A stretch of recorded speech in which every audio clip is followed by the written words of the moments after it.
या 3 ग्रामपंचायतींना 1.5 कोटींचा पुरस्कार. माझी वसुंधरात अहिल्यानगरचाच दबदबा.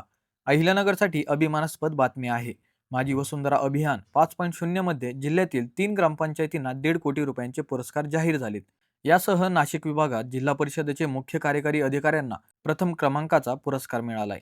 माझी वसुंधरा अभियान 5.0 हे राज्यातील स्थानिक स्वराज्य संस्थांमध्ये 1 जून 2024 ते 31 मार्च 2025 या कालावधीत राबवण्यात आले. यामध्ये राज्यातील 27,895 ग्रामपंचायतींनी सहभाग घेतला होता. जिल्हा परिषदेचे मुख्य कार्यकारी अधिकारी आनंद भंडारी यांच्या सूक्ष्म नियोजनाखाली हे झाले. यामुळे राज्याच्या व विभागाच्या यादीत अहिल्यानगर जिल्ह्याला मोठी संधी मिळाली. मंडळी, 3,000 ते 5,000 लोकसंख्या गटात नाशिक विभागस्तर प्रथम पुरस्कार शेवगाव तालुक्यातील आव्हाने बुद्रुक या ग्रामपंचायतने पटकावला. 1,500 ते 2,500 लोकसंख्या गटात नाशिक विभागात प्रथम पुरस्कार अकोले तालुक्यातील लहित खुर्द या ग्रामपंचायतने पटकावला. तर 1,500 पेक्षा कमी गटात प्रथम पुरस्कार हा श्रीरामपूर तालुक्यातील जाफराबाद या ग्रामपंचायतने पटकावला. यांना आता प्रत्येकी 50 लाख रुपयांचे बक्षीस मिळणार आहे. मंडळी, या ग्रामपंचायतींच्या प्रयत्नासाठी एक लाईक तर बनतोच.